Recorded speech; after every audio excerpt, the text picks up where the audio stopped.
hablando de derrame pleural. Entonces, ¿cuál será el sitio afectado? La pleura. La pleura, muy bien. Y va a dar el conocido síndrome pleuropulmonar. Bueno, algo así. Entonces ustedes recuerdan su clase de anatomía, fisiología, fisiopatología, histología y todas las ideas que hay, que la pleura se divide en dos. ¿Qué son? Muy bien, la parietal y la visceral. ¿Qué envuelve la parietal? ¿O dónde se encuentra? ¿Dónde se encuentra basado? A la caja torácica, muy bien. ¿Y qué pasa con la caja torácica? El VAN. ¿Y qué es el VAN? Venas arterias nervios. O sea, pasan vasos sanguíneos, ¿sí? Entonces, dentro de la pleura parietal tenemos a un lado lo que son los vasos sanguíneos. Muy bien. ¿Y qué hay dentro de los vasos sanguíneos? Sangre. Muy bien, excelente. Vámonos al otro lado. La pleura visceral. ¿Y qué envuelve la pleura visceral? El parénquima pulmonar, ¿no es así? Y en el parénquima, donde están los alveolos, los neumocitos y todo, son irrigados por las arterias, que también se basa en vasos sanguíneos, ¿no es así? Y dentro de los vasos sanguíneos hay sangre. Muy bien. Y todo eso se encuentra envuelto por la pleura. Y el espacio que hay entre la pleura visceral y la pleura parietal es el espacio pleural, que normalmente es un espacio virtual, no se ve. Dentro de ellos hay cantidad de líquido, ¿sí? ¿Qué volumen tiene aproximadamente? Muy bien, es más nice, ¿no? De 0,1 a 0,2 por kilo de peso al milipatón. Ya está. En promedio, entre 15 a 25 cc, porque entre 15 a 25 cc se encuentran a este nivel. Es lo normal, ¿sí? ¿Y por qué aparece el líquido ahí? Difusión. ¿No?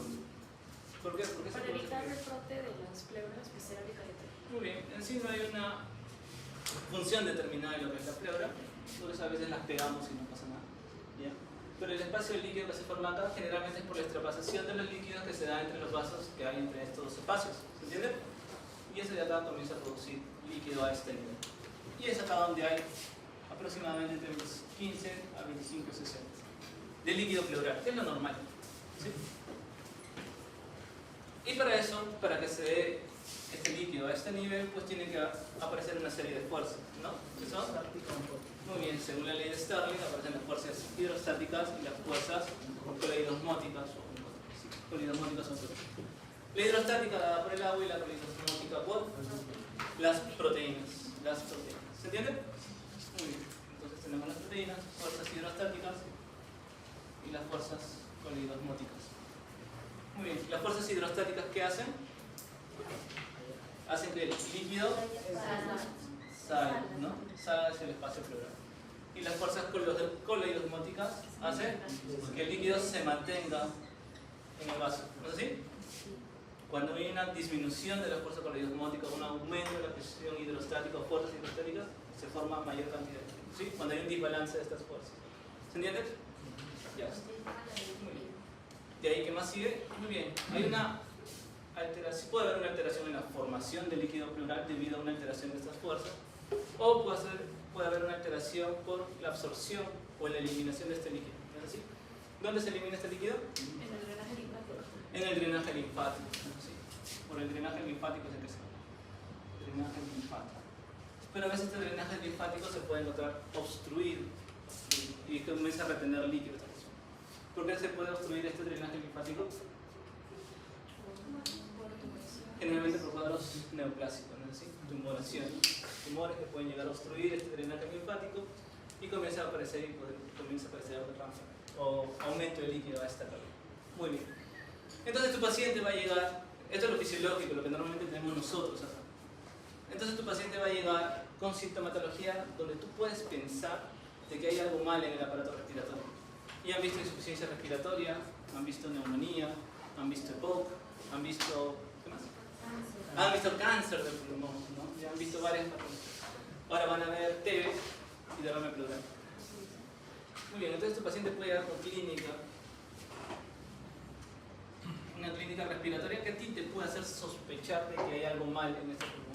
Y como el tema es derrame pleural, ¿cuál sería la clínica de un paciente que tenga líquido en la pleura? O sea, dolor, un dolor pleurítico. ¿Cómo se dice dolor pleurítico? ¿Cómo? Punzante, ¿no es así? Un dolor punzante. Si el líquido va aumentando en volumen, ¿qué más tendría? Disnea. Recuerden que es agua. Disnea. Comienza a haber mayor cantidad de volumen y esto impide que el diafragma también se desplace. Evita que el diafragma se mantenga, que se eleve. Porque el líquido es como ponerle una pesita encima del diafragma. Muy bien, ¿qué más? Tos. Tos.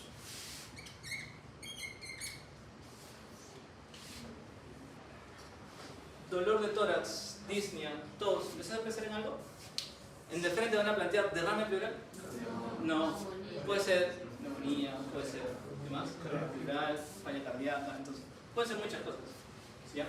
Pero más o menos esa es la triada que podría tener un paciente con una patología a nivel de pleura. Muy general, no es específico, ¿se entiende? Muy bien. Entonces, para el estudio de esta patología, lo que tú debes hacer es, después de que tú escuches a tu paciente y te dicen que tiene todos estos síntomas, la segunda parte donde tú vas y dices, usas el estetoscopio, ¿no es así? Vas y lo evalúas. ¿Qué más tienes que tener en cuenta? Y preguntarle, señor, ¿se le han hinchado los pies? ¿Usted sufre de algún problema cardíaco?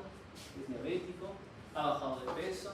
¿Ha tenido tos por más de 15 días? O sea, es una mezcla de cosas, ¿sí? Una mezcla de cosas para enfocar exactamente cuál podría venir a ser la causa de la patología respiratoria en este paciente. Muy bien.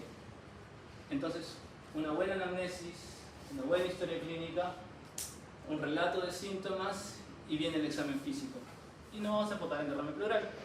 ¿Qué encuentras en un paciente con derrame pleural? Y entonces tú recuerdas todo lo que es aparato respiratorio, solo respiratorio por ahora. Muy bien. Entonces, vamos por partes. ¿Cómo se comienza? En el examen físico. Inspección. ¿Y qué ven? Amplexación. ¿Cómo es la amplexación? ¿Está normal? No. Amplexación. ¿Qué más? Asimetría. Puede haber asimetría, ¿no? Porque si no hay mucho líquido no va a haber asimetría. ¿Qué más? La frecuencia respiratoria. No. ¿Qué más ven? Inspección. ¿Solo se tiene inspección?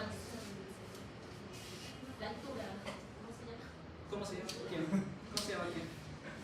¿Qué más ven? La Vamos. profundidad del...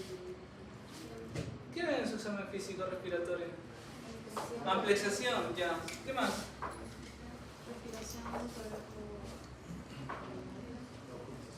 Auscultación, ya, bueno, vámonos a auscultación. ¿En auscultación qué vas a escuchar?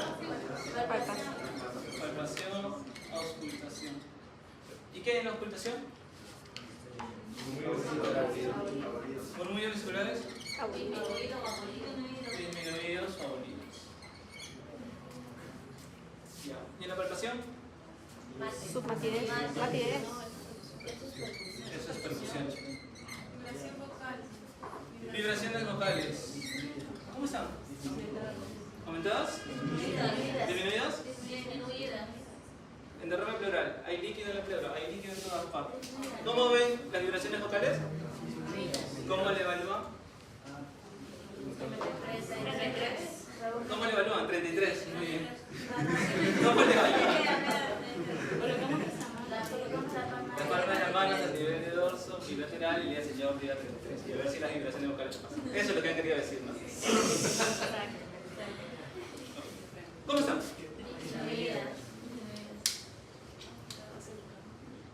Disminuidas. ¿Ya? ¿Percusión? Matidez.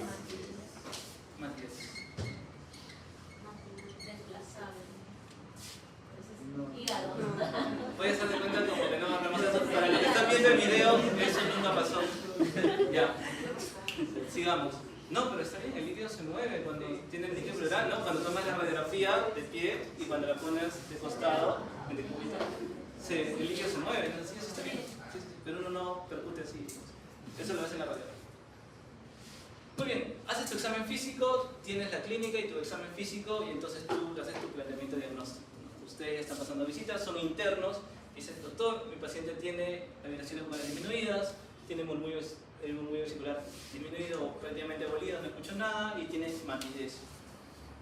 ¿Qué vas a plantear? Entonces tú agarras y dices, doctor, esto es derrame, ¿no? Porque yo lo vi en la clase, me acuerdo, ¿ya? Y yo sé que esto es un derrame. Entonces al costado está un externo tuyo mirándote con mucha ilusión y te dice, ¿y por qué no es neumonía?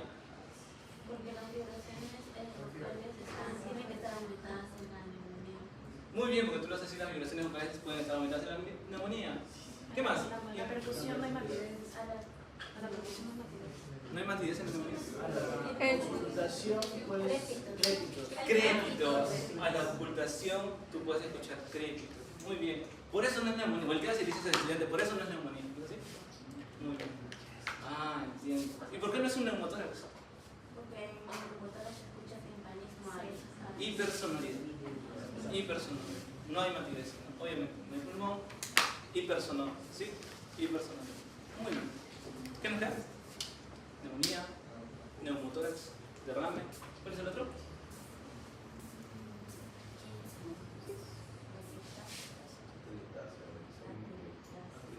¿Y por qué no se hace el caso?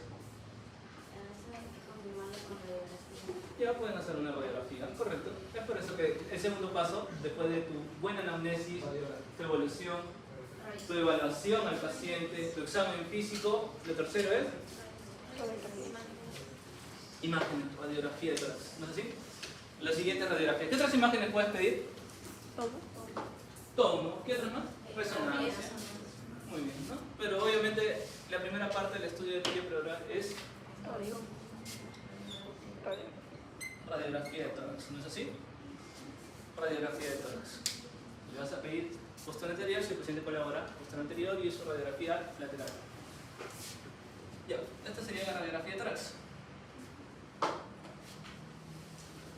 Y se la pides también lateral. Yes. ¿Cuánto de líquido puedes detectar en una radiografía de tórax lateral?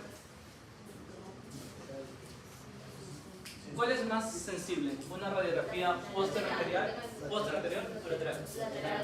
Lateral, muy bien. Lateral basta que tengas 10 milímetros de tamaño para más de 10 milímetros. entonces así y así mismo. Bueno, no soy tan picazo, por ahí está. Muy bien. Entonces, ¿dónde estaría ubicado el líquido?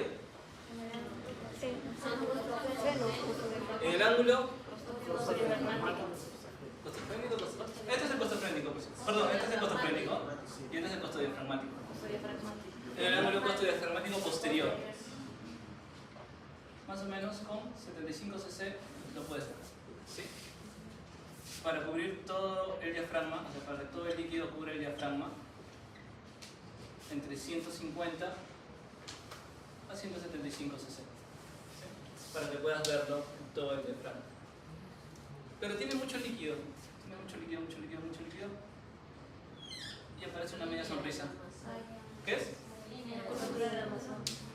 La línea de Damasceno, ¿sí? La línea de Damasceno. ¿Cuánto de volumen debe tener? Aproximadamente para que aparezca la... No para verla en la radiografía. ¿Cuánto debería tener para que aparezca la curva? 250. Aproximadamente unos 500, más o menos, para que aparezca la curva en sí. ¿Sí? Muy bien.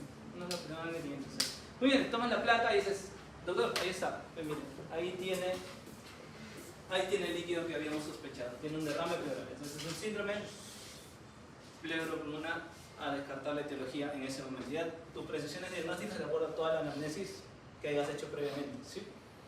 Existen aproximadamente más de 70 causas de derrame pleural, ¿no? Existen un montón de causas de derrame pleural, pero hay 4 a la cabeza. Falla cardíaca, muy bien. Entonces, de entre las 4 causas más importantes o más frecuentes, insuficiencia cardíaca. ¿La otra? Metástasis. ¿Ah? Paraneumónico, muy bien, infeccioso. Metástasis. O sea, NM, lo que es neoplasias, ¿ya? Y T. Las más frecuentes. Por frecuencia las 4, perdón. Las 4. Cirrosis también te puede dar función pleural, pero por frecuencia son estas 4, ¿sí? No es que vaya de primero, segundo, tercero, sino estas son 4, ¿ya? Hasta ahí nomás estamos. Hay otras causas, hay un montón de causas, hay cirrosis, síndrome nefrótico, diatrogénicos, fístulas, ¿sí? Hay diferentes causas, enfermedades reumatológicas, ¿ya? Entonces, según tu anamnesis y estudio, tú vas a plantear las posibles causas de por qué el paciente tiene derrame pleural en ese momento. Habíamos visto que el método diagnóstico en un paciente con derrame pleural, lo primero es... ¿Qué es lo primero? La historia clínica. El enfoque diagnóstico de tu paciente es a la cabeza, historia clínica. Historia clínica, anamnesis, historia clínica, anamnesis. Lo segundo, examen físico. Examen físico. Tercero, radiografía de tórax. Con eso, diagnosticas el derrame. Y el cuarto, que apareció hace poco, ¿qué es? Toracocéntesis. Me falta acá otro más. Haces la toracocéntesis, sí. Estudio del líquido pleural. Estudio del líquido pleural, ¿está listo? Toracocéntesis. Para el estudio líquido.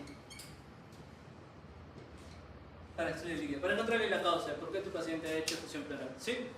Muy bien. Siempre se usa la radiografía como primera instancia, pero ahora tenemos a la mano algo un poco más práctico, ¿qué es? Toma. La ecografía. La ecografía es algo que tenemos a la mano, es un poco más práctico. Mucho más rápido y se puede hacer a pie de cama del paciente. ¿Sí? ¿Se entiende? La toracocentesis no se hace en todos los pacientes que tienen derrame pleural. Exacto. La toracocentesis no se hace a todos los pacientes que tengan contacto. La toracocentesis no se hace a todos los pacientes con derrame pleural, porque para eso primero deberías determinar cuál es la posible causa. ¿Sí? ¿No? Si tu paciente tiene hipertensión arterial, ha tenido un infarto, tiene un electro donde tiene signos de isquemia, un ecocardio donde tiene signos de insuficiencia cardíaca y tiene líquido bilateral, ¿lo vas a punzar? No, porque los derrames pleurales por falla cardíaca no se punzan, salvo en muy contadas excepciones. La gran mayoría no se punza, debe mejorar con el tratamiento médico. ¿Sí? Listo, eso te den en cuenta. ¿Todo derrame pleural se punza? No, siempre y cuando hay que terminar la etiología. ¿Ya? Bien, vamos bien. Muy bien, lo mismo, generalidades, se refiere a la acumulación de líquido, 25 cc, la incidencia de las enfermedades pleurales. Y neumotórax se estima entre 350 a 360 por 100.000 habitantes. Las 4 causas más conocidas. El manejo siempre se va a dar según a la severidad, ¿no? La fisiopatología se da por esto: alteraciones de las presiones que se dan, presiones hidrostáticas, presiones coliidosmóticas que se van a dar en ambos lados, tanto en el espacio parietal como en el espacio visceral, y acá se da el líquido pleural. Una alteración entre la diferencia de estas fuerzas o una alteración en la absorción o eliminación del líquido, pues te dará el derrame pleural. La presentación clínica puede ser muy diversa y dependiendo de la cantidad de volumen. Puede haber asimetría en la expansión, dificultad de la respiración, disminución del frémito en este paciente. Y dentro de ellos en la inspección va a haber una movilidad disminuida, palpación, disminución de la ampliación del frémito, matidez que ya habíamos visto, y a la ocultación, ruidos respiratorios disminuidos o egofonía. ¿Qué era egofonía? Un cambio de la al momento que el paciente que diga, y sale como es. Muy bien. Dentro de los síndromes pleuropulmonares tenemos los síndromes de condensación, derrame, neumotórax, entre otros. Lo que nos atañe a nosotros este día es derrame, ¿no? Y con todas las características clínicas nos pueden ver acá. Casi muy parecido a telectasia, muy parecido. ¿En qué se diferencia? Muy bien, entonces se diferencia la placa, porque no lo puedes ver de manera directa. Entonces por eso, para diferenciar entre derrame y atelectasia, hay que tomar una radiografía de tórax. Muy bien. La clasificación. Has hecho tus diagnósticos, tu paciente no tiene signos de falla cardíaca, pero tiene líquido en el pulmón. Entonces una de las primeras causas de cómo poder dividirlas es entre trasudados y exudados. Siempre tener en cuenta que se debe ver la alteración. Generalmente los trasudados se dan por una alteración a nivel de la presión hidrostática o coliidosmótica y se puede ver también a la entrada de un líquido externo hacia la pleura, como son el líquido cefalorraquídeo o el peritoneo. En el exudado, más asociado a cuadros infecciosos, disminución del drenaje linfático, que habíamos dicho que si se obstruye por enfermedades neoplásicas y todo, el líquido va a aumentar, o entrada también del líquido en algunas ocasiones. ¿Y cómo diferencio? Y ahora sí se van a lucir todos porque supongo que todos han leído. ¿Cómo diferencio entre un exsudado y un intrasudado? Y usas los famosos criterios de Lai. ¿No es así? Sacas tu líquido, haces tu punción como buen interno que eres, o si has hecho tu punción como externo. ¿Hicieron su punción de externo? Sí. ¿Sí? Excelente.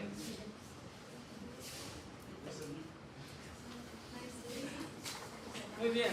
Entonces, si son externos muy afanosos, le van a dar su toracocentesis. La tóraco, recuerden que puede ser diagnóstica o terapéutica de acuerdo a la cantidad de líquido que salen, no sacar más de un litro, si no puede causar una muerte. ¿Ya? Entonces los criterios del AI. Y para los criterios del AI, tú vas a sacar tu líquido y vas a hacer ciertos estudios al líquido. ¿No es así? Para ver si es un exudado o trasudado. Porque de acuerdo a eso las patologías serán diversas. Muy bien. Entonces, dentro de los criterios del AI, teníamos 3 ítems. El primero era... ¿Cuál es el ítem? ¿Proteínas es el ítem?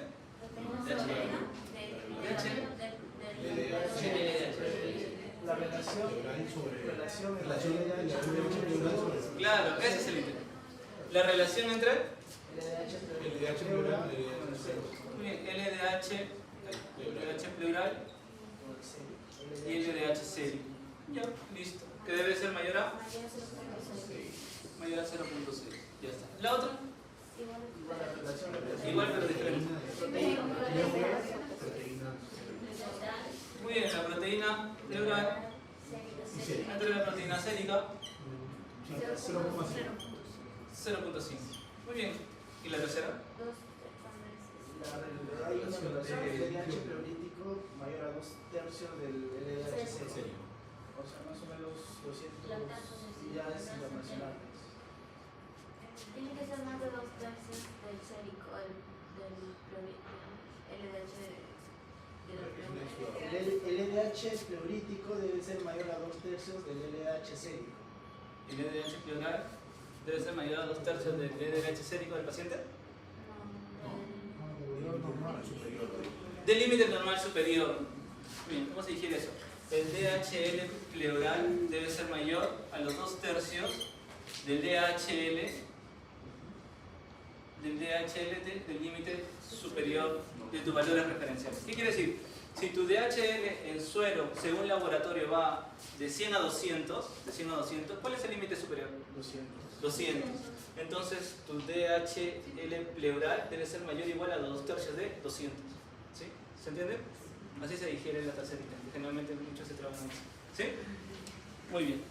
Muy bien. Para que sea un exudado, debe cumplir uno de cualquiera de los 3 ítems. Y para que sea un trasudado, debe cumplir los 3. Oh, me refiero a que... Claro, debe ser menor. A eso me refiero. Para que sea exudado, debe cumplir cualquiera. ¿Sí? Relación LDH pleura-suero mayor a 0.6. Relación de proteínas pleura-suero mayor a 0.5. O la relación del LDH 2/3 superior al límite superior normal. ¿Sí? Basta que cumpla cualquiera, es un exudado. ¿Sí? Si nos vamos al otro lado, el trasudado pues obviamente va a ser lo contrario. ¿No es así? Va a ser un trasudado menor o igual a 0.6, menor a 0.5 y obviamente menor a los 2/3. ¿Sí? Para que sea un trasudado debe cumplir los 3. ¿Se entiende? Ya está. Fácil. Sacas tu líquido, lo mandas al laboratorio y te salen los resultados del líquido pleural. Y obviamente el mismo día le hacen los estudios de proteínas y de HL. ¿Qué pasa a veces, y no sé si lo han visto, que le hacen la tóraco, mandan a estudiar, pero nadie le manda a estudiar proteínas y DHL al paciente? Entonces nos quedamos solamente con el estudio de líquido y al día siguiente están corriendo para que les vuelvan a tomar la muestra de sangre. ¿Sí? Todos son con muestras, en teoría debería ser así. Las muestras del mismo día, tanto del líquido como del paciente. ¿Sí? ¿Se entiende? Muy bien, entonces. Aún no llevamos ahí, tranquilo. Vamos a llegar. A ver, ¿qué más? El 25% de los líquidos pleurales se clasifican erróneamente como exudados. ¿Cuándo un trasudado se puede confundir con exudado? Por ejemplo, tengo un paciente que tiene falla cardíaca, por A o B es unilateral, que puede causar, ¿no? Se puede presentar un paciente con falla cardíaca, puede ser una effusión pleural unilateral. Generalmente el lado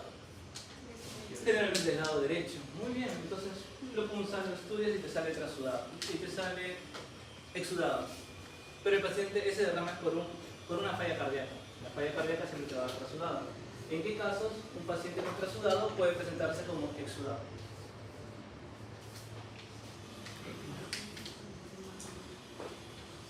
Cuando el paciente está usando diuréticos, como furosemida, ¿sí?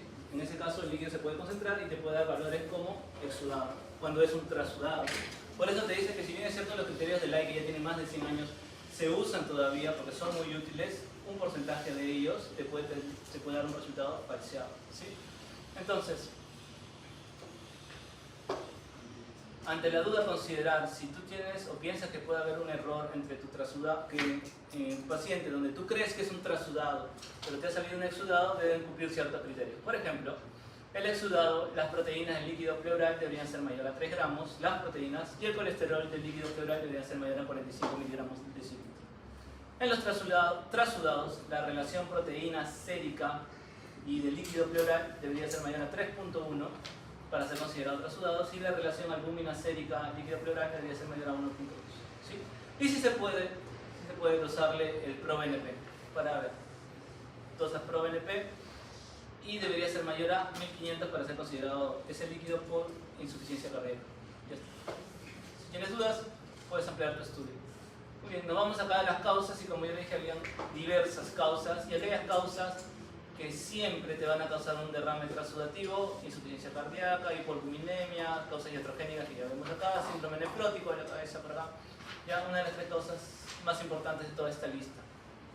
Algunos trasudados que a veces pueden falsearse o pueden mezclarse con otros valores, o que pueden causar derrame trasudativo, pueden ser algunas patologías que pueden causarte derrame trasudativo: amiloidosis, pilotórax, carditis constrictiva, y acá tienen una gama de patologías para que se entretengan. Dentro del exudado, los más importantes, pues, infeccioso, dentro de ellas neumonía bacteriana, la tuberculosa, parásitos, enfermedades fúngicas. Las iatrogénicas también pueden estar acá, la perforación esofágica, la escleroterapia esofágica, el hemotórax, el kilotórax también pueden causar exudado, iatrogénico o por trauma. Recuerden que los hemotórax, la gran mayoría de estos son causados por trauma, ¿sí? Y los kilotórax, neoplasia, pancreatitis, relaciones de malignidad. Los exudados también pueden ser asociados a cáncer, carcinoma, linfoma, mesotelioma, leucemias. Otros trastornos inflamatorios como la pancreatitis también te puede dar exudado, embolia pulmonar. Enfermedades de tejido conectivo, habíamos dicho que muchas de ellas también te pueden dar líquido pleural, y estas de característica exudativa, como son la pleuritis lúpica, la pleuritis reumatoide, enfermedad mixta de tejido conectivo, y entre otras patologías de tejido conectivo. Y acá tienen otros ejemplos. Y acá tienen otras más. Tienen un montón de ejemplos. Como dice, hay un sinfín de causas. Hay un sinfín de causas de derrame pleural. Las 4 primeras son las que ya les dije. Y el plan es que cómo vas a llegar a este diagnóstico. Primero, con una buena anamnesis, historia clínica, examen físico, antecedentes del paciente, el estudio, imágenes, sobre todo la radiografía de la cabeza, el estudio de tu líquido si amerita ser funcionado, y luego ya vas a ir más o menos enfocando a tu paciente y cuál podría ser la causa, ¿no? Abordaje, historia clínica, imágenes, estudio de líquidos si lo correspondiera, y la clínica que puede tener tu paciente. Dentro de las imágenes existen varias posibilidades: la radiografía de tórax, tomografía, resonancia, ultrasonidos, entre otros. La radiografía y la cantidad de líquido que puedes observar en alguna de ellas, ya lo habíamos visto, el lateral 75cc, de 150 a 175 cubre todo el diafragma, y para que aparezca la curva de la Masao, de 500cc aproximadamente. En el cúbito lateral, si tú ves mayor de 1 centímetro por una ecografía en este paciente, en el líquido pleural, aproximadamente estarías viendo o sería el equivalente a 20 mililitros a ese nivel, y eso sí se puede drenar, sí se puede punzar y se puede sacar con guía ecográfica. En teoría, y casi todas las guías actuales te dicen toda la cocentesis las debes hacer con guía ecográfica. ¿La hacen con guía ecográfica en su hospital? No. ¿Hay ecógrafo en algunas áreas de medicina? Algunas tienen, algunas no. Entonces aún lo hacemos con la radiografía y perfusión y punzas, ¿no? Sí, Dios es la que es. Bueno, puede pasar como no puede pasar. En la radiografía de tórax puede ver lo que vamos a ver acá, a este nivel. Muy bien. La primera radiografía de la mano izquierda para ustedes. ¿Dónde está el derrame? En el base del hemitórax izquierdo, doctor, cubriendo todo el seno costofrénico y costodiafragmático, y se evidencia la curva de amasado. Muy bien, doctor, excelente. Algo así. ¿Y en el derecho? En la imagen derecha. Hemitórax derecho. En base al hemitórax derecho, doctor, se evidencia. ¿Qué se evidencia? Borramiento del seno costodiafragmático. Borramiento del seno creo que lo puedo mostrar más. Borramiento del seno costodiafragmático. Muy bien, que lo ven acá. ¿Sí? Muy bien. ¿Qué es el derecho y qué es el izquierdo?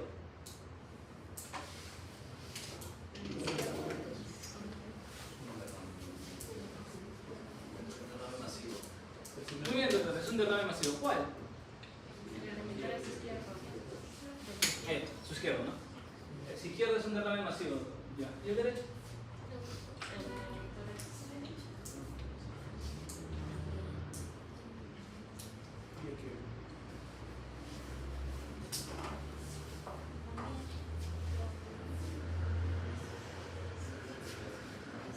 Vamos, se pasearon con las primeras. Ya está. ¿Hay una atelectasia? ¿Dónde? La primera imagen, el hemitórax Izquierdo. Ajá. Ya. Hay una atelectasia. El hemitórax izquierdo. Una motor. El izquierdo está con una atelectasia. Más negro.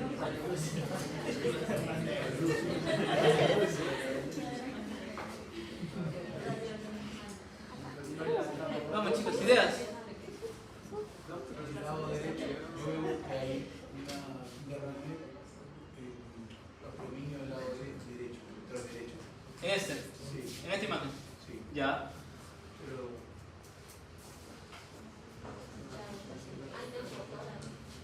Hay neumotórax. En ese. En la imagen izquierda. No, todos están parados. Sí, luchando por su vida, pero ahí están. ¿Está? Parte del intestino. Está bien tomado, no, acá no les voy a llevar con los trucos de si es anterior o posterior, anterior, izquierda, derecha, no. Las imágenes están bien tomadas. Solamente son un poco penetradas, un poco penetrada a la izquierda, ¿no? Pero, un poco penetrada a la izquierda, pero bueno, ahí está. Doctor, la izquierda también tendría neumotórax, serían neumotórax. La izquierda está muy penetrada, sí, pero no está. No es un neumotórax. Sí, lo que pasa es que está muy penetrada, le da mucha intensidad.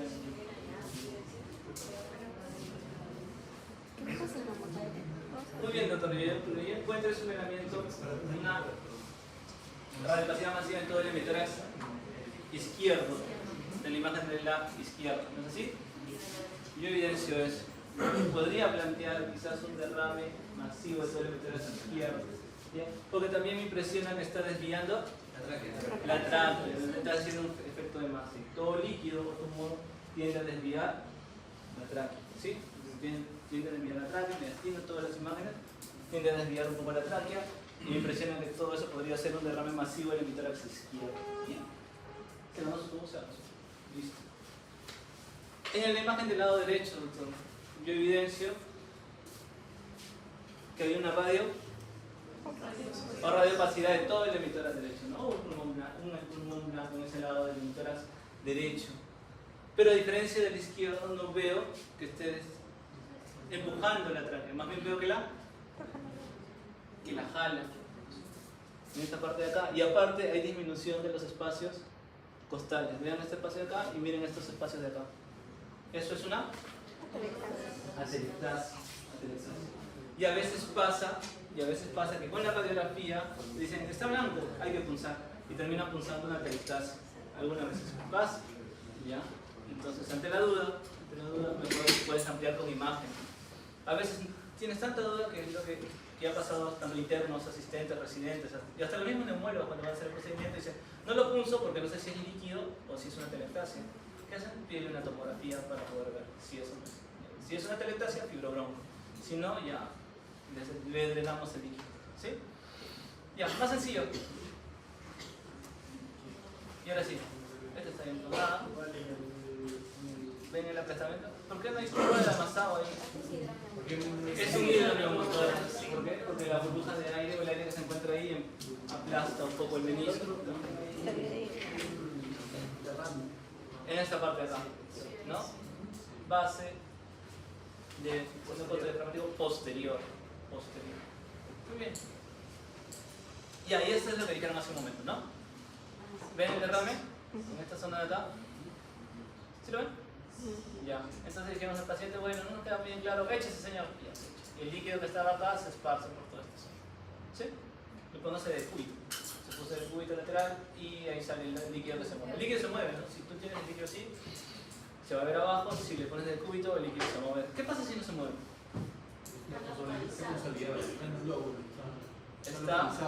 Está localizado, ¿tiene otro nombre? Consolidado con neumonía, está encapsulado, puede estar encapsulado el líquido, ¿no? Un líquido que se vuelve crónico a veces se puede encapsular y es un poco más difícil de drenar, tienes que drenarlo con glicográfico. Muy bien. Muy bien. Una cisura es una... ¿Por qué es conocido como el tumor fantasma? Porque miren la imagen y a veces se nota mucho más radio opaco y formado y puede confundirse hasta con un tumor, una neoplasia. Toman la imagen, pero el paciente como está con edema le dan diurético, a los siguientes días le vuelven a tomar una imagen y eso ya no se encuentra. Entonces era conocido antes como el tumor fantasma y no era más que una cisuritis, acumulación de líquido pleural en las cisuras, ¿no? Igual está teniendo sus dos pleuras, ¿sí? ¿Se entiende? Es un famoso tumor fantasma o tumor evanescente, que es nada más que colección de líquido en las cisuras de los pulmones.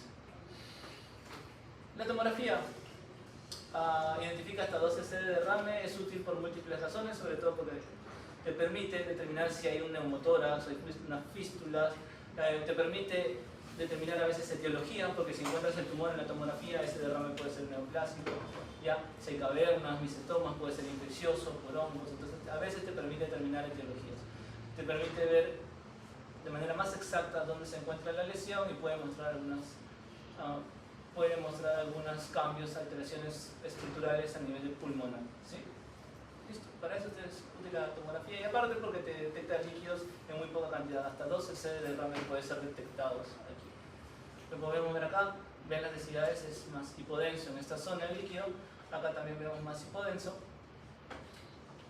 y acá vemos loculado, ¿no? Está encapsulado. Este de acá es líquido y esto de acá son zonas de consolidación que puede estar encapsulando el líquido. ¿Sí? Listo, para eso te sirven las tomografías.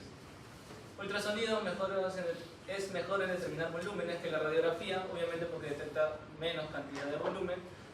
Puede detectar septos que quizás en la tomografía no puedan ser visibles y te permite hacer punciones guiadas, ¿ya? Eso es lo que nos ayuda bastante porque lo podemos hacer al pie de campo. ¿Qué es lo que sucede a veces? Tiene el paciente líquido y lo mandamos a ecografía y decimos, mandamos esta ecografía a tórax para que le haga un punto de marcaje. El paciente va, lo evalúa el ecografista, lo echa, le dice ya, el líquido lo tiene acá, lo marca, y lo manda a la sala y en la sala lo que hace el interno o el residente lo sienta y pum, se el punto de marcaje y obviamente el líquido va, ya no va a estar porque el líquido ya se movió, ¿no?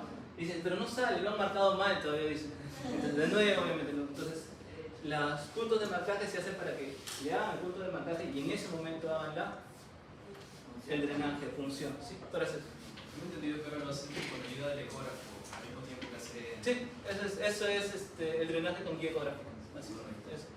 Debería hacerse en pie de cama, así que todos ustedes ahora tienen más chamba porque todo médico general debe salir saliendo ecografía. ¿Sí? Antes no era tanto exigente para nosotros, pero ahora sí. Tienen que seguir sabiendo ecografía. En la toracocentesis se realiza en todo derrame pleural nuevo, excepto, habíamos dicho, en falla cardíaca y la pleuresía viral. Por ejemplo, en COVID a veces se evidenciaba efusión pleural en los pacientes, pero esas efusiones no se expulsaban. En las excepciones se realiza toracocentesis si se dan de forma atípica, o sobre todo si tu paciente tiene un derrame pleural bilateral, digamos, con algún predominio como el hemitórax derecho, y eso está comprometiendo su mecánica respiratoria y va 48 horas con diuréticos a máximas dosis y no mejora, ese paciente con falla cardíaca sí lo puedes punzar para mejorar mecánica respiratoria. ¿Sí? No todo paciente con falla cardíaca se punza, pero si esto ya está alterando mucho y no hay respuesta a diuréticos, pues podrías punzar. ¿Sí? Paciente que está en ventilador mecánico y no se acopla bien, le hacen una imagen y sale que tiene líquido, quizás es el líquido que hace que no se acople bien al ventilador, a pesar de ser una falla cardíaca por congestión pulmonar, se punza, se drena y mejora la mecánica respiratoria. En algunos casos muy puntuales se hace funciones en pacientes con falla cardíaca y efusión pleural, y líquido pleural. Y siempre, según esto, realizar siempre guiado por ultrasonido. Seguramente cuando lleguen al internado no lo van a ver, pero quizás sus hijos lo vean cuando van a medicina y todos tengan un ecógrafo a pie de cama para hacerle la punción. ¿Qué análisis se va a hacer en el paciente en el estudio? Y recuerden, ¿qué tipo de estudio? Porque cuando ustedes sean internos y manden a estudiar su líquido, ¿qué te va a decir al presidente? Toma los laboratorios y pídele lo que hay que pedirle en un estudio de líquido pleural. ¿Y qué van a mandar ustedes a la cabeza? Proteínas, DHL, y ahí listo, con eso tienes tus criterios del aire, ¿no? Del líquido pleural. Listo, sigamos. ¿Qué más piden? Neutrófilos. Muy bien, citoquímico, ¿no es así? Citoquímico, citológico para ver las características de las células que hay ahí, si hay aumento de las células y qué características tienen. Ahí es el citológico, las características citológicas. Y químico, de la parte química van a poner todo lo que va a ser el bioquímico, ¿no? Que va a ser glucosa, triglicéridos, colesterol, ¿qué más? pH también puede estar ahí, ¿no? Para ver el pH. Mientras más ácido, peor. Mientras más ácido, peor. ¿Ya? La glucosa, DHL, proteínas van a ir a la cabeza. Y casos muy específicos, si tu paciente... Acá en Perú se lo pides a todo el mundo, ¿no? Pero en Europa, en Estados Unidos no siempre. Pero acá en Perú se lo pides a todo el mundo. Todo el líquido pleural. El BK tiene una muy baja sensibilidad en líquido pleural, pero si le piden ADA, adenosíndiaminasa, ¿no? Que normalmente por debajo de 40 es considerado normal, por encima de 40 te hace sospechar de TB pleural, ¿sí? Por eso todos le piden ADA. Muy bien. En casos muy específicos, si tienes mucha duda diagnóstica, puedes pedir ProBNP, eso es para pensar en efusión pleural por falla cardíaca, ¿sí? Coloración de Nielsen a todos, que son los famosos BK, de baja sensibilidad, pero igual se los piden. Cultivos, si piensan que es un proceso infeccioso. Y la citología, si podemos encontrar quizás células neoplásicas, ¿sí? Esos son los otros análisis que puedes ampliar en tu estudio del líquido pleural. Entonces tú marcas toda la bioquímica, marcas tu glucosa, marcas tu ADA, haces tus frascos aparte para 100 Nielsen, tus frascos aparte que vas a mandar a cultivo, y a citología en anatomía patológica para buscar células neoplásicas. Muy bien. Cuando sale tu líquido tú vas a apreciar algunas características, sobre todo el color de este. ¿Qué es lo normal? Generalmente que sea amarillo, amarillo pálido, ¿no? Cuando es de color rojo, ¿en qué piensan? Sí, piensan en sangre, pero ¿en qué más? Aparte, pueden pensar en hemotórax. Entonces, cuando el líquido sale rojo, tú lo mandas al laboratorio y le pides un hematocrito, mayor de 50 hemotórax, ¿sí? ¿Ya? Pero si sale menor de 50 y ven sanguinolento, ¿qué más pueden pensar? Malignidad. Ustedes podrían ser también en el tema de la neoplasia, creo que también se le puede descartar una biopsia, ¿no? Biopsia, muy bien. Ahora llegamos a la biopsia pleural. Puedes biopsiar la pleura. Como están separadas, puedes entrar con una especie de aguja especial que cuando ingresas lo giras y muerde la pleura. Y eso de ahí lo mandas a anatomía patológica, ¿sí? Un resultado negativo no te lo excluye en neoplasia, porque recuerda, tienes toda la capa pleural y puedes haber mordido un sitio normal y la neoplasia puede estar en otro lado, ¿ya? Pero bueno, si sale rojo puedes pensar en traumatismos, hemotórax y neoplasias, ¿sí? Neoplasias. Si sale rojo, paciente, 80 años, punzas, si sale hemático, puedes pensar en neoplasias, ¿sí? Si sale lechoso, quilotórax, si sale marrón, punzas, si sale marrón, derrame sanguinolento de larga duración o ruptura de algún absceso hepático mediano que puede estar ahí. Yo alguna vez puncé a un paciente que tenía efusión pleural del lado derecho, tenía como 70 años y él venía de Guan. Y lo punzo y sale negro. ¿Te imaginas? Era la primera vez que me había ido de R1 punzando algo y salía negro. Yo pensé que le había dado cualquier otra cosa menos al pulmón. Pero dije, ¿y esto qué es? Le pregunté a mi R mayor, que era el R3, le dije, ¿y esto qué es? Y volteó y me dijo, no sé. Y lo llamamos al asistente y el asistente dijo, ¿y esto? Espérate, me dice, ahí se fue. Yo me acerqué al doctor buscando y le encuentro en Google, líquido marrón, líquido negro, líquido pleural. Y no salía todas las damas. ¿Y qué era? Era que tenía un aspergillus. Tenía un aspergillus el paciente, un aspergillus níquer. Ustedes saben que hay un clavo, un gato y todo lo demás. En este caso tenía un aspergillus níquer. El paciente tenía una micosis a ese nivel de líquido, ¿sí? Entonces cuando tú ves líquido negro puedes pensar también en neoplasias, pero también en enfermedades infecciosas como hongos sobre todo. Verde amarillento, pleuresía reumatoide, verde oscuro, biliotórax y entre otros. Bueno, acá ven la cantidad de colores, olores y demás. Olor podrido, pues empiema, amoníaco, urinotórax. Igual de amoníaco, urinotórax. ¿Qué es un urinotórax?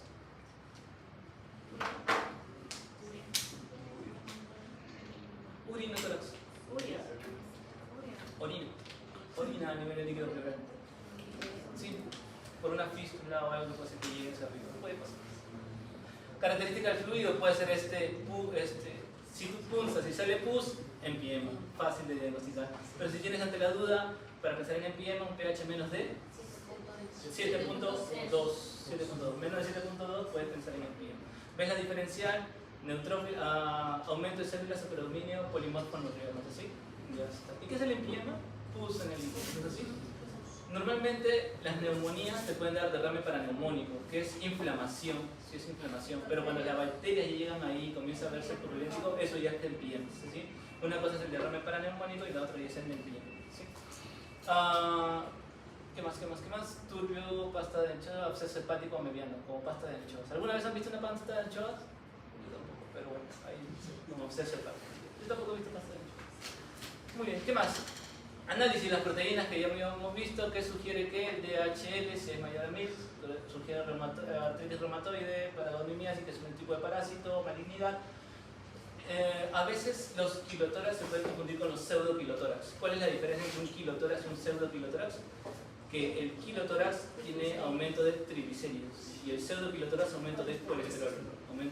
¿En qué valores? En estos valores. ¿Sí? Mayor de 110 es un kilotórax. De 50 a 110 puede ser, pero requiere más estudios.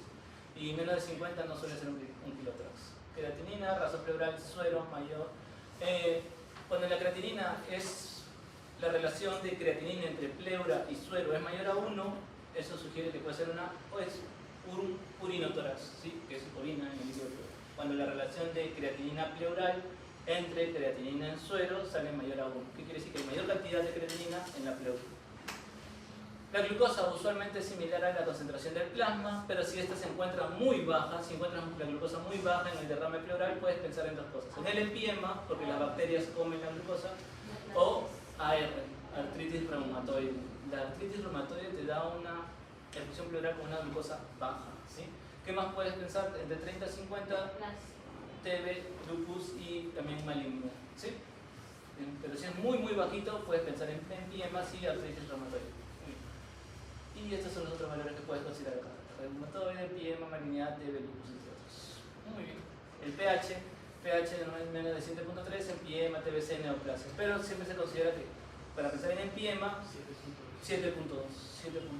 Amilasa, bueno, si piensas que es una efusión pleural por pancreatitis, lo que tienes acá, si la relación entre amilasa, entre líquido pleural y amilasa en suero es mayor a 1, pancreatitis, efusión pleural pancreática, o también pensar en malignidad. Casi todo es malignidad, pero depende de tu paciente. Análisis de ADA. Esta es la sensibilidad global de un 92% y una especificidad del 90%. Por eso se usa bastante. Pero hay veces que el ADA te sale negativo, eso a veces no te excluye TB. Podríamos hacer un estudio más específico en el líquido pleural mediante el estudio de cuantifenol. ¿Ya? Si es que te queda duda, si tú piensas que esto puede ser TB, puedes ampliar un estudio con GINEX, pero cuantifenol. ¿Qué más puedes hacerle a tu líquido pleural? El ProBNP, si sale mayor de 1500, eso es muy sugestivo a que ese líquido es causado por falla cardíaca. Esta es la sensibilidad y la especificidad, casi 100%. Y dosarprocalcitonina, que es un marcador infeccioso, no ha mostrado mayor utilidad en los pacientes. El análisis de la citología sensible está en un 60%, para malignidad se sube hasta 75% si se repite el examen. Esto es para ver células neoplásicas, ¿ya? Es sensible para adenocarcinoma, células pequeñas y células escamosas. ¿Por qué es más sensible para adenocarcinoma? Porque el adenocarcinoma es un tumor periférico, ¿no? Que compromete de más con efusión pleural. ¿No? Sí, muy bien, doctora, excelente. Muy bien, y células pequeñas y células escamosas, ¿no? ¿Cuál es la más mortal de estas? Las pequeñas siempre son las más mortales, ¿sí? Los marcadores tumorales, solo la mesotelina ha mostrado utilidad para el mesotelioma en marcadores tumorales, ¿sí? Células nucleadas. Cuando aparecen células nucleadas, pensar en paraneumónico cuando hay más de 10.000 células y cuando hay más de 50.000 células, paraneumónico complicado o empiema. Nos hablamos de los neutrófilos, ¿no? Si es predominio a linfocitos, pensar en TB, linfomas, sarcoidosis, artritis reumatoide, ¿sí? Entonces, si tú tienes tu líquido donde tiene mayor a 50.000 células y estas van a predominio polimorfo nuclear, vas a pensar más en paraneumónico o empiema, ¿sí o sí? Si tienes tu líquido con aumento de las células y esto tiene a predominio mononuclear, puedes pensar en TB, linfoma o otras enfermedades autoinmunes como artritis reumatoide. Linfocitos entre 50 a 70%, malignidad en el 50% de los casos. Células mesoteliales mayores al 5% no diagnostican o te excluye un poco lo que es TBC. Y puedes encontrar eosinofilia también, que son la presencia de eosinófilos. Y entre toda esta lista, la presencia de eosinófilos mayores al 10% es más frecuente en parásitos y hongos. Parásitos y hongos. Es más frecuente en eso la eosinofilia en el líquido pleural, cuando estos están mayor a 10%. Muy bien. Algunas enfermedades y características de los líquidos que pueden ver acá para que se relajen un rato en la tarde leyéndolo con un café: empiema, líquido purulento, olor pútrido, malignidad, citología positiva, ¿no? Para diagnóstico. ¿Qué más? Hemotoras, relación entre el líquido pleural y el hematocrito sanguíneo mayor a 50% y otros consideran 55%. O 0.5, como que. 50%, 55%. Este es el hemotórax, ¿sí? ¿Qué más? Y bueno, lo demás se puede repasar. Derrame reaccionado a parásitos, la detección del parásito, que es fácil. Derrames no diagnosticados, Serrín. Si tú haces tu función, haces tu estudio y aún así no le encuentras causa al derrame pleural, vuelves a reinterrogar al paciente, antecedentes de dónde ha estado, si ha tenido alguna afectación pancreática o hepática, exposición a algunas sustancias que le puedan causar derrame como asbestos, drogas que puedan haberle generado alguna enfermedad reumatoide, como son esas famosas lupus light, que son esos lupus asociados a fármacos. Hay personas que no tienen lupus pero le das un fármaco y desarrollan lupus. Eso también te puede hacer clínica de lupus, como son la afección pleural. Buscar causas raras como hipotiroidismo, amiloidosis, síndrome de uñas amarillas, entre otros. Cronicidad, semanas, puedes pensar en paraneumónico, TEP o TBC. Si es por meses, artritis reumatoide, asbestosis o alteraciones linfáticas, ¿no? El linfoma puede estar metido por ahí. Muy bien. Cuando no llegas a un diagnóstico, como lo dijimos al inicio, ¿no? Trasudado que se presenta como exudado, hacen las diferenciales de proteínas en suero versus en suero versus líquido pleural, y esto debe ser mayor a 3.1, quiere decir que esto de acá es un trasudado que se presenta como un exudado. ¿Qué más? Y el derrame no diagnosticado. Generalmente va asociado a TB, sarcoidosis, linfoma, quilotórax. Hay un paciente que le estudiaron el líquido pleural, le hicieron ADA 2-3 veces, pero te sale en 41, luego te sale en 39, luego lo vuelves a punzar y el ADA te sale en 45. ¿Ya? Y los cultivos y el BK te salen negativos, pero tú sigues creyendo que es TB, Al final le damos tratamiento, porque el líquido, tú sabes que por encima de los 40 tú dices que es TB, pero cuando te sale muy cerca de estos valores, dudas. Entonces al final le dimos tratamiento y el paciente tuvo mejoría clínica, pero fue con prueba terapéutica, ¿ya? Y lo catalogamos al final como TB pleural. Porque recuerda que tu diagnóstico va a ser que tu paciente pueda llevar tratamiento por años, por meses o años, ¿sí? Porque el tratamiento TB pleural, como van a ver ahora en clase, son 11 pastillas que va a tener que tomar por meses. Entonces, a eso lo estás llevando. Si te equivocas en el diagnóstico, lo vas a llevar a que tome esas pastillas innecesariamente, ¿ya? Otras serositis como autoinmunes o fiebre mediterránea, presión pleural, pulmón. Cuando el líquido tiene mucho tiempo, este líquido hace que la pleura se engrosa, se vuelve fibrosa y forma lo que es el pulmón atrapado. Este pulmón no expande adecuadamente, ¿ya? Se atrapa el pulmón. Imágenes puede haber, en las tomografías puede haber masas, y en el angioTAC puedes ver ahí las imágenes de tromboembolismo pulmonar, lo que genera también, el TEP también te puede dar efusión pleural. ¿Qué más? Como dijo su compañero o su compañera hace un momento, ¿Se biopsia la pleura? Sí se biopsia la pleura. ¿En qué caso? Si pienso en TB, puedes biopsiar y puedes obtener en la coloración, si no puedes ver los bacilos. ¿Qué tipo de bacilos son los de la TB? No, se le Koch muy bien, pero ¿qué tipo de bacilo ácido alcohol resistente? ¿No es así? Ya, a veces se pueden ver en la lámina de pleura que ustedes biopsian, o si no pueden verlos, ¿qué más podrían ver? Granulomas, ¿no? En TB. Muy bien. Pueden obtener la biopsia pleural mediante biopsia percutánea o toracoscopía. Entran con tu aguja, muerdes y sacas pleura, o entras con unos trocar y agujas y entras mediante una técnica quirúrgica y ves todo el pulmón, ves la pleura que le envuelve y tomas una muestra directa. Es mucho más fácil porque puedes ver todo el pulmón mediante una cámara. En cambio, cuando tomas la biopsia solamente con tu aguja mediante una toracocentesis, no sabes dónde estás biopsiando, muerdes a ciegas nada más. Si tienes suerte, te va a salir positivo. La toracocentesis, además de diagnóstica, es terapéutica, se realiza manejo etiológico. En caso de no responder, se realiza un manejo avanzado, toracotomía con tubo de tórax, pleurodesis, pleurectomía o shunt. ¿Qué quiere decir? Cuando ustedes tienen un paciente con derrame pleural causado por una neoplasia, ya tienen el diagnóstico. Ustedes le van a sacar todo el líquido, pero es una neoplasia. Eso quiere decir que el líquido va a volver a llenar. O le vuelven a sacar, va a volver a llenar. ¿Qué es lo que hacen? Tratas la causa, muy bien. Tratas el tema neoplásico. Pero hay cánceres que ya han hecho metástasis, ¿no? Cáncer de pulmón, recuerden que algunos son detectados ya con metástasis al hígado, al cerebro. Entonces a ellos generalmente ya no le dan tratamiento y le dan manejo paliativo. Pero siguen llenando líquido. A veces van a llegar a tu emergencia y tú ya los conoces. Llegan estos pacientes y dicen, este paciente tiene una neoplasia de pulmón metastásica, pero siempre se le llena, viene para que le saquen el líquido. ¿Sí? En este caso, ¿qué harían? Rezar. Pegar las pleuras, muy bien. Eso se llama pleurodesis. Sacas todo el líquido y luego, mediante una técnica, agregas una sustancia que puede ser talco, pega la pleura, bleomicina, pega la pleura, y lo que hace es evitar que se siga formando líquido, ¿no? Se pegan las pleuras, y el paciente sigue su vida hasta donde pueda. Eso se llama pleurodesis. La decorticación es cuando tu pulmón es fibroso. Tú entras con una cámara y ves que entre las pleuras se forma una maraña. Lo que tienes que hacer es decorticar para que esto se libere y pueda el pulmón expandir. La toracostomía, presencia de un empiema, pus en el espacio pleural, visualización, en este caso hay visualización de bacterias en el líquido mediante la adquisición de Gram. Cultivo del líquido pleural sale positivo y la glucosa es menor de 50, y esto generalmente se ven en derrames paraneumónicos.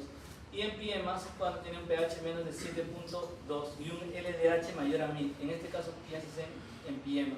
Los derrames pueden ser loculados. Y todo empiema diagnosticado, todo empiema que se drena y todo empiema que se queda con su tubo de drenaje torácico hasta que se salga. Ya. No es todo empiema diagnosticado, se van a su tubo y tienen que colocarse su tubo de drenaje.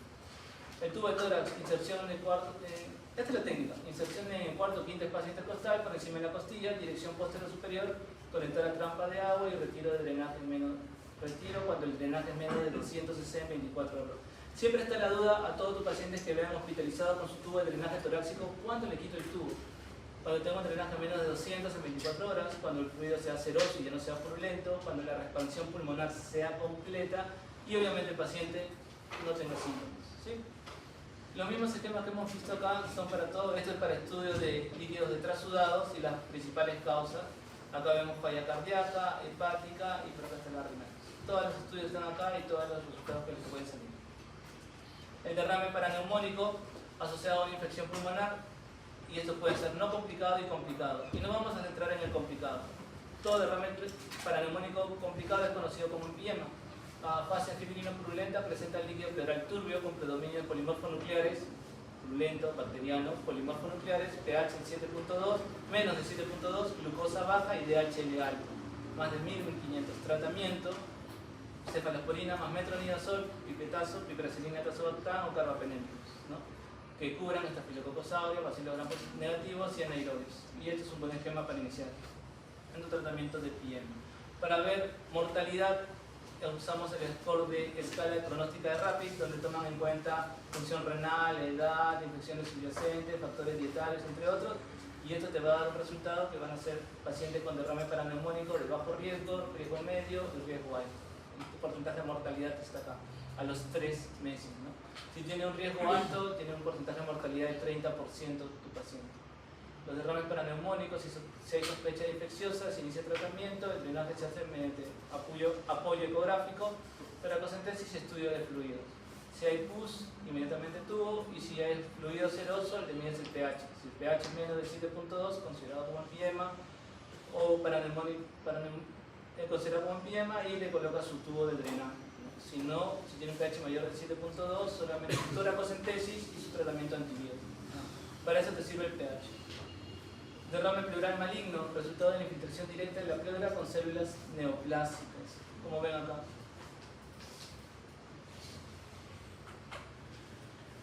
Este de acá es una masa pleural en este lado, engrosamiento mediastinal en esta zona, y toda esta zona hipodensa, acá es líquido pleural acá, y que pueden ver acá. Este es el derrame pleural encapsulado. ¿Ven el engrosamiento de la pleura en esta zona? Sí, tienes razón, acá lo acabo de ver. Este es el engrosamiento de esta pleura y este de acá es líquido pleural, ¿sí? Engrosamiento mediastinal acá y este de acá es el tumor. Biopsia, tratamiento, y como ya han visto, la gran mayoría de tratamientos de cáncer a ese nivel pues no son de buen pronóstico. Se estaría y de acuerdo a ese tratamiento. Las principales neoplasias que van a pleura son pulmón, como ya me han dicho, el otro es mama, ¿ya? Y el otro es a nivel de mediastino y linfoma. Son las principales neoplasias que van al líquido pleural. Por eso hay que descartar. Mama, pulmón, linfomas. Son las principales causas de neoplasia que invaden el pleura. No quiere decir que sean las únicas, hay más, pero esas son las principales, ¿ya? Siempre la ecografía por ecogradiada y la biopsia representa una sensibilidad del 76% hasta 93% y obviamente una especificidad de 100%. Si tienes tu biopsia y te dice que hay células cancerígenas, pues 100% de especificidad. El derrame pleural maligno, toracocentesis inicialmente. La expectativa de vida generalmente en este tipo de pacientes es menos de un mes.